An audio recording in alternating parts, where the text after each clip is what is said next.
Assalamualaikum warahmatullahi wabarakatuh. Saya Hani Wijaya Pahlawansa, salah satu dosen tetap di Politeknik Maritim AMI Makassar pada program studi Manajemen Logistik.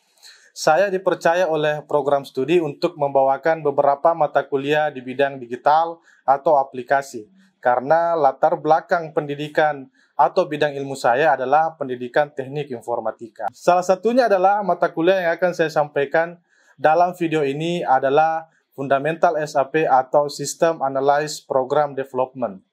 Mata kuliah ini bertujuan untuk memberikan pengenalan dasar mengenai konsep sistem ERP, Enterprise Resource Planning dengan fokus pada sistem SAP sebagai salah satu perangkat lunak ERP yang paling banyak digunakan di dunia industri. Mata kuliah ini ditujukan untuk mahasiswa semester 4 yang telah lulus mata kuliah prasyarat pengantar komputer dan basis data. Kemampuan akhir yang diharapkan dalam mata kuliah ini yaitu pada sub CPMK 1 mampu menjelaskan pengertian ERP dan posisi SAP sebagai penyedia sistem ERP. Pada sub CPMK 2 mampu menguraikan struktur dasar sistem SAP termasuk arsitektur client, server, dan user interface. Pada sub CPMK 3 mampu menyebutkan modul-modul utama SAP dan keterkaitannya dengan logistik. Pada sub CPMK 4, mampu menggambarkan proses bisnis sederhana dalam konsep ERP. Pada sub CPMK 5, mampu menganalisis secara sederhana peran SAP dalam efisiensi dan integrasi bisnis. Pada sub CPMK 6, mampu mensimulasikan transaksi logistik sederhana. Kemudian, pada sub CPMK 7, mampu menyusun dan mensimulasikan transaksi logistik sederhana untuk pembelian hingga distribusi. Mata kuliah ini diselenggarakan dalam 16 kali pertemuan, yaitu 14 kali pertemuan tatap muka untuk materi, 1 kali pertemuan untuk meet atau ujian tengah semester, dan 1 kali pertemuan untuk ujian akhir semester. Adapun materi yang akan dibahas pada mata kuliah ini yaitu pertama, diawali dengan pengenalan ERP dan SAP. Yang kedua, memperkenalkan sejarah dan perkembangan SAP. Yang ketiga, memberikan gambaran tentang struktur sistem SAP. Yang keempat, memperkenalkan apa saja modul dalam SAP untuk logistik beserta fungsinya. Yang kelima, menjelaskan pada mahasiswa bagaimana proses bisnis umum pada SAP. Yang keenam, menjelaskan hubungan SAP dan efisiensi. Yang ketujuh adalah simulasi pengadaan. Yang kedelapan tentang dokumen transaksi dalam SAP khusus bidang logistik. Dalam mata kuliah ini ada 3 komponen proses pada pembelajaran yang akan diterapkan, yaitu delivery, interaction, dan assessment atau DIA. Yang pertama adalah delivery atau penyampaian materi. Materi disampaikan melalui persentase PowerPoint yang sistematis dan beberapa materi tertentu didukung dengan video simulasi. Tujuannya agar mahasiswa mendapat gambaran nyata tentang alur pengadaan berbasis ERP khususnya dengan aplikasi SAP. Pada komponen interaksi, komunikasi dilakukan secara 2 arah di mana dosen membuka ruang tanya jawab, memberi mahasiswa kesempatan menyampaikan pendapat, bertanya, dan berdiskusi. Pada komponen asesmen dilakukan dengan 2 cara, yaitu tes pilihan ganda untuk mengukur pemahaman konsep ERP dan alur SAP secara teori, dan kemudian tugas laporan dokumen transaksi di mana mahasiswa melakukan simulasi dan membuat laporan yang mencakup tahapan, permintaan pembelian atau PR, pesanan pembelian atau PO, penerimaan barang atau GR, dan penilaian dilakukan berdasarkan kelengkapan, ketetapan alur, dan pemahaman terhadap dokumen transaksi, agar mahasiswa tidak hanya mampu memahami secara teori namun juga secara praktek. Di akhir perkuliahan, mahasiswa akan diukur 4 indikator untuk menentukan kelulusan, yaitu pertama, keaktifan atau kehadiran sebesar 20%, kedua, tugas 10%, ketiga, UTS atau ujian tengah semester sebesar 20%, dan keempat, UAS atau ujian akhir semester 50%. Selanjutnya, kita saksikan bagaimana proses pembelajaran saat di kelas dengan materi pengenalan ERP dan SAP. Wabarakatuh. Waalaikumsalam warahmatullahi wabarakatuh. Jadi, pertemuan kita sekarang yang akan kita bahas yaitu adalah Enterprise Resource Planning, ya, atau disingkat dengan ERP. Ya.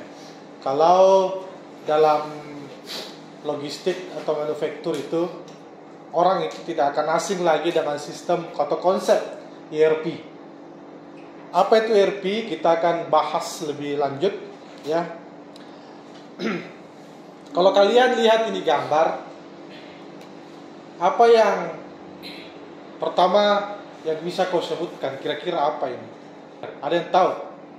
Apa maksudnya ini gambar? Ada inventaris, keuangan, SDM, pembelian, produksi, penjualan. Bisa, artinya kalau kita lihat ini gambar, lihat apa maksudnya. Dari semua inventaris, keuangan, SDM, pembelian, produksi, penjualan, itu terintegrasi atau semua terkoneksi di dalam sebuah sistem namanya ERP. Ya, ERP. Nah, kalau berbicara ERP, kita berbicara basicnya adalah dia sistem informasi atau teknologi. Konsep kerja ERP kita akan bahas. Apa sih sebenarnya itu ERP? Enterprise Resource Planning atau ERP, ya kalian lihat, adalah sistem perangkat lunak terintegrasi yang digunakan oleh organisasi untuk mengelola, mengotomatisasi berbagai proses bisnis seperti akuntansi, keuangan, produksi, pengadaan, manajemen inventaris, sumber daya manusia, dan pelayanan pelanggan. ERP berfungsi sebagai platform tunggal. Kalau kalian lihat pengertiannya, ya, ERP itu semacam konsep. Misalnya saya kasih contoh, ya. Saya kasih contoh, di kampus kita punya sistem namanya apa? Siakat. Ya. Siakat ini kita punya, ingat kan tadi modul-modul itu kan ada inventaris, ada keuangan, ada SDM. Nah, kita juga di sini terbagi, ada dosen, ada pegawai di prodi, ya toh, ada staff, kemudian ada mahasiswa atau taruna. Ya. Kita ketiga-tiganya ini memiliki peran masing-masing dan terintegrasi dalam sistem yang namanya siakat. Ya toh? Terintegrasi, dan itu real time. Artinya real time. Kalau misalnya dalam penjadwalan mata kuliah, di awal prodi kan sudah menjadwalkan, ya toh?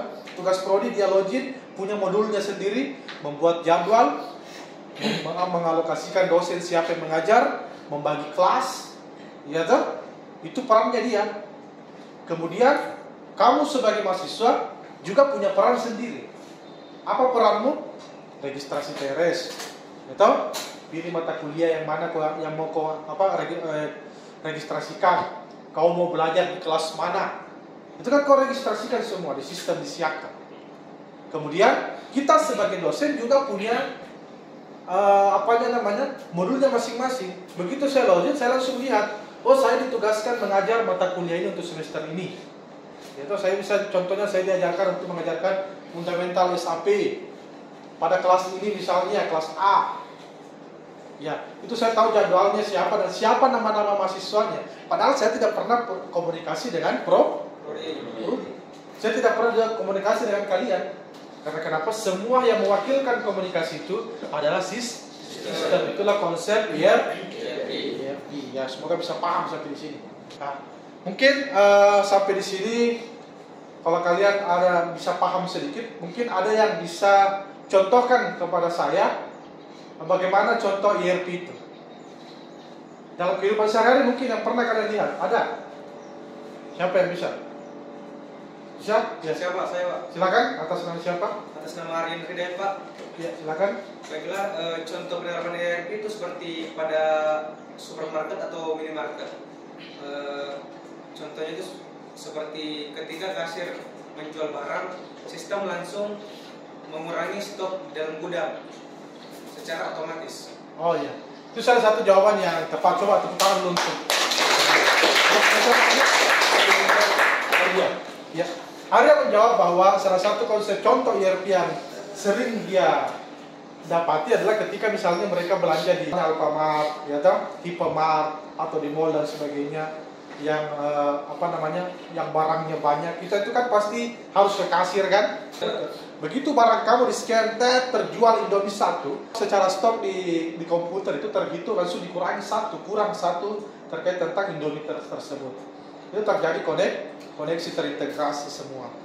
Barang berkurang, jumlah penjualan bertambah. Itu nanti akan tersajikan secara laporan. Ya kalau misalnya kita contohkan dalam sisi transportasi misalnya, ada yang bisa contohkan di transportasi? Siap, saya Pak. Ya, silakan. Coba contohkan di transportasi. Contoh penerapan ERP dalam perusahaan seperti JNT, JNE, dan lain-lain. Manajemen armada kendaraan dilacakan dilakukan melalui sistem terintegrasi. Sistem ERP juga memproses resi pelanggan yang dapat dilakukan pelacakan pengiriman secara real time. Iya, benar juga. Atas nama siapa? Abdil Endam. Abi. Siapa Abi? Abdil. Angkat. Tangan itu juga sudah merupakan jawaban yang tepat dalam contoh transportasi. Ya, misalnya kalau kalian belanja online. Dan kenapa? Karena data kita itu bisa dicek secara real time. Coba kau belanja online, itu biasa gampang apa? Kita bisa lacak. Itu kita terima resi atau sistem itu sudah memberikan kita resi, itu sudah bisa dilacak secara real time. Barang kamu nyangkut di mana? Di mana barang kita sering nyangkut? Di DC mana namanya itu? DC Cakung. Saya tidak tahu kenapa barang kita selalu nyangkut di DC Cakung. Kayaknya semua terpusat di situ. Ya. Jadi itu secara apa? Barang kita sudah tiba di DC Cakung, kemudian diseberangkan ke Makassar. Makassar sudah tiba di gudang akan diantar ke rumah. Itu semua bisa dilacak secara real time. Itu merupakan juga salah satu konsep ERP. Oke, ya. Sudah bisa tangkap ya apa itu ERP. Nah, kemudian ada beberapa contoh atau fungsi dari ERP itu sendiri. Yang pertama sudah kita contohkan tadi, dia terintegrasi data dan proses bisnis. Artinya menyatukan data dari berbagai departemen, misalnya akuntansi, gudang, pembelian dalam satu sistem terpadu. Mengurangi duplikasi data dan meningkatkan keakuratan informasi. Kalau kita di kampus ini saya kasih contoh, ya. Begitu kau sudah membayar di prodi, di bendahara, ya toh? Prodi itu semua sistem itu akan membenarkan kalian, mengizinkan kalian untuk mengakses hal-hal yang selayaknya harusnya kamu bisa akses ketika sudah membayar, ya toh? Belum terakses, terbuka sistemnya. Karena kenapa? Kau sudah divalidasi tanpa bendahara konfirmasi ke prodi konfirmasi ke admin, ke admin sistemnya, tidak perlu melakukan konfirmasi. Karena kenapa? Semua diwakilkan komunikasi kita oleh sistem namanya Siakat. Begitu kau sudah bayar, akhirnya KRS-mu terbuka, kau bisa KRS apa dan sebagainya. Itulah konsep ERP. Nah, ketika kita misalnya kau pesan barang di Shopee, kau klik barang, kau setujui, gitu. Kemudian minta pembayaran sekian, muncul virtual kode bayar virtualnya. Begitu kau bayar kode virtualnya tanpa perlu konfirmasi, bagian di penjualnya sudah tahu bahwa barang ini harus dikirim. Begitu dia lakukan pick up, yang bagian kurir juga sudah tahu akan dijemput barang di situ. Sampai nantinya akan diantar ke rumah. Semua serba notif yang masuk menyetujui ya atau tidak tanpa perlu komunikasi sampai barang itu kau terima di rumah. Karena kenapa? Semua komunikasi kita diwakilkan oleh sistem. Itulah konsep ERP. Kemudian otomatisasi proses bisnis. Proses seperti pembuatan laporan keuangan, proses pesanan atau pengelolaan inventaris dapat dilakukan secara otomatis, meningkatkan efisiensi, mengurangi ketergantungan pada pekerjaan manual. Ya, yang lebih utama dari ERP adalah supaya semua serba otomatis. Kita tidak lagi bergantung dengan pekerjaan manual. Karena pekerjaan manual itu jujur saja akan lebih cenderung membuat kita miskomunikasi data. Kalau Shopee misalnya lakukan pengecekan pembayaran manual, bagaimana ribetnya? Terjadi indikasi penipuan yang sangat besar. Iya kan? Kalau misalnya ada 1000 orderan yang masuk dalam satu hari, semua sudah transfer. Haruskah mereka cek satu-satu masuk tidak wajib di bank? masuk tidak transfernya dengan bukti transfer yang dikirim. Ya toh, bukan apalagi belum lagi sekarang di zaman canggih seperti EA sekarang. Kamu tulis di Google saja, cari template bukti transfer bank BCA, itu banyak dan bisa diedit, tinggal sesuaikan, kau kirimkan seperti itu. Itu kan hal-hal yang pasti banyak kasus penipuan terjadi karena hal seperti itu, iya kan? Nah, selanjutnya kalau misalnya dengan tahap sekarang terjadi otomatisasi. Seperti saya katakan, begitu kita order, muncul kode virtual untuk pembayaran. Begitu kita bayar kode virtual, itu langsung kan kalau kita terima pembayaran kode virtual, muncul dengan nama kita kan, sesuai akun kita. Begitu kita transfer ke bank, ketik rekeningnya virtual akunnya, muncul nama kita juga. Otomatis, notifikasi yang terkirim ke mereka nanti bahwa atas nama ini juga sudah membayar tanpa harus dicek satu-satu lagi. Apa yang pertama yang terjadi pasti terjadi adalah efisiensi yang pertama, ya. Belum lagi terkait tentang laporan-laporan yang lain harus dibuat. Misalnya kita beda-beda divisi semua, ada divisi gudang, ada divisi keuangan, ada divisi penjualan. Mereka harus mengintegrasikan, membuat laporannya masing-masing, mengumpulkan kepada manajernya masing-masing, melaporkan. Belum lagi salah satu manajer harus membuat kesimpulan, iya kan?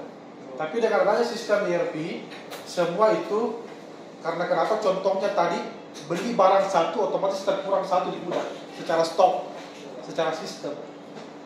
Tambah juga uang, ada uang masuk 2.000, otomatis kas bertambah 2.000. Itulah konsep ERP, sehingga nanti ketika manajer ingin membuat laporan, melihat laporan itu dengan mudah karena hanya muncul sebuah dashboard yang membuat berapa pemasukan hari ini, berapa barang yang keluar hari ini, berapa sisa stok di gudang, itu semua akan terlapor secara real time. Hari itu kau kurangi satu, hari itu detik itu juga kurang satu stok di laporan. Seperti itu dikatakan.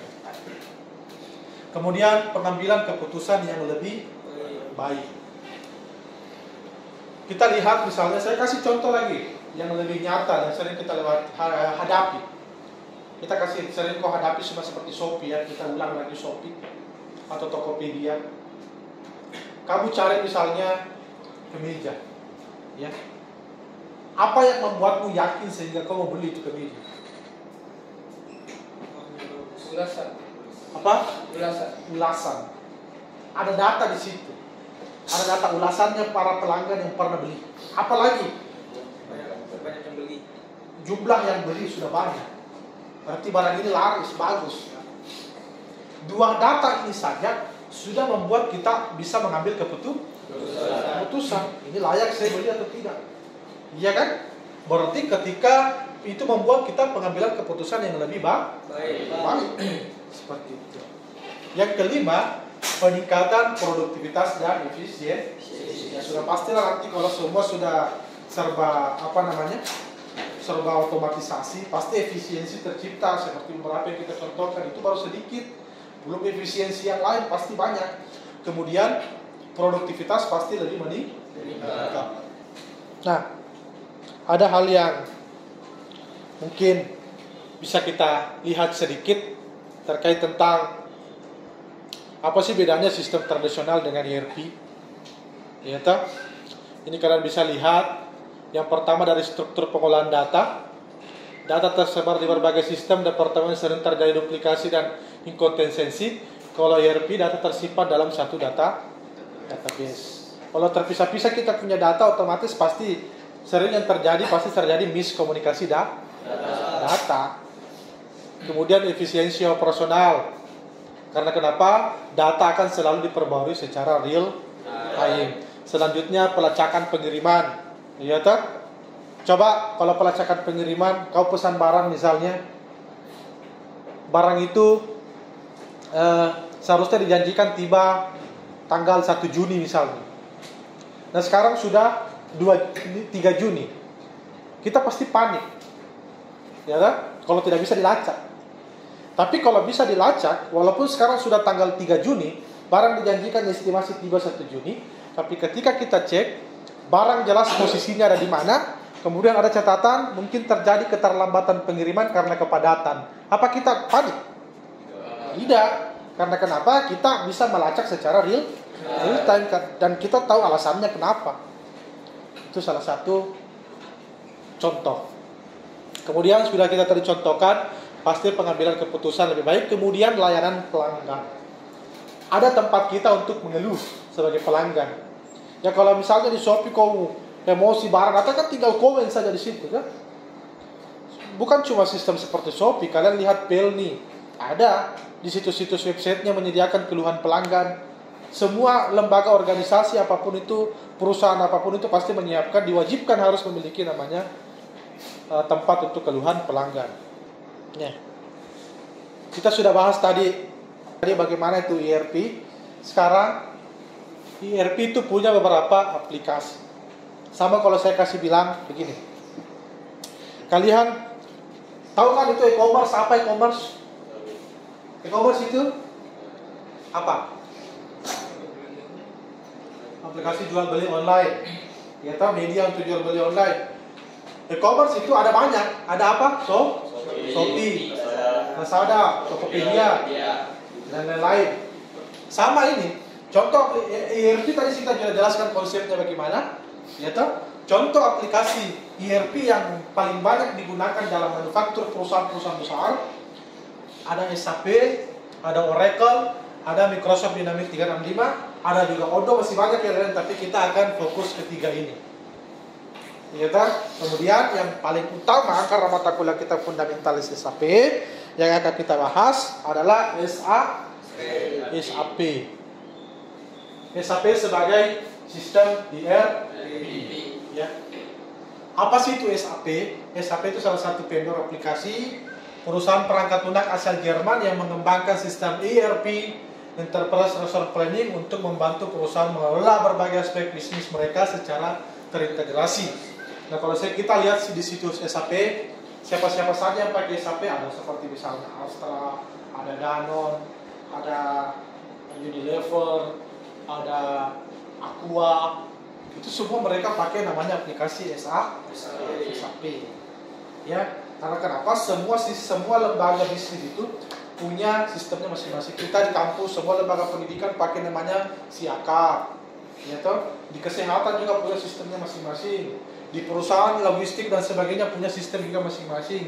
Yang cenderung yang akan mereka banyak gunakan adalah SAP. Dan kenapa mereka pakai SAP? Karena tadi SAP itu mewakili semua yang kita bahas terkait tentang ERP tadi. Yang pertama integrasi proses bisnis, yang kedua datanya real time, yang ketiga skalabilitas, yang keempat efisiensi operasional, yang kelima kepatuhan dan standar global, keamanan data tinggi, dukungan dan komunitas global. Kita garis bawahi kepatuhan dan standar global. Artinya kalau kita pakai SAP, ya sudah jelas mereka mengikuti aturan secara global. Ada aturan-aturan bisnis yang sudah boleh dilanggar secara global. Mereka sudah duluan menerapkan. Apalagi dukungan dan komunitas global. Artinya ada hal-hal yang baru dalam bisnis global. Mereka melakukan pertemuan, melakukan update. Sistem mereka bisa menyesuaikan. Seperti itu. Itulah kita mengapa menggunakan SAP. Sampai di sini ada pertanyaan? Izin Pak. Oke, silakan. Izin bertanya Pak. Ya, silakan bertanya. Dengan kondisi kita di Indonesia sekarang, apakah semua perusahaan sudah menerapkan ERP? Kira-kira Pak, apa tantangan sehingga perusahaan belum menerapkan ERP? Oh iya, pertanyaannya sangat baik sekali. Jadi kalau kita lihat di Indonesia, sebenarnya kalau kita lihat keuntungan ERP, pasti semua perusahaan mau pakai ERP. Tapi jawabannya ketika apakah perusahaan di Indonesia semua sudah pakai ERP? Belum. Masih banyak perusahaan yang manual. Kenapa mereka belum menggunakan konsep ERP? Ya, tantangan utamanya pertama adalah faktor biaya. Ya. Rata-rata sih kalau kita berbicara dengan yang akan membangun konsep-konsep ERP itu skala bisnis, itu kita harus mengeluarkan uang 300-an juta ke atas sampai miliaran untuk menyesuaikan dengan manajemen kita. Ya, itu mungkin banyak perusahaan belum mampu mengeluarkan hal sebesar itu untuk dukungan support pekerjaan mereka. Yang kedua adalah banyak perusahaan yang punya skala keuangan untuk bisa beli atau bisa menggunakan, tapi belum tentu mereka punya SDM untuk bisa kontrol ke sana. Ya, karena kalau kita mau bangun ERP, misalnya mau bangun konsep sistem yang ERP, bukan hanya aplikasinya yang disiapkan, tapi orangnya yang mau yang mau maintenance. Yang ketiga adalah infrastrukturnya harus dibangun juga, dan itu tidak murah semua. Dan yang ketiga, ketika misalnya perusahaan mau cuma, Pak, apakah boleh perusahaan berlangganan? Boleh. Seperti itu tadi sistem-sistem yang boleh kita berlangganan. SAP,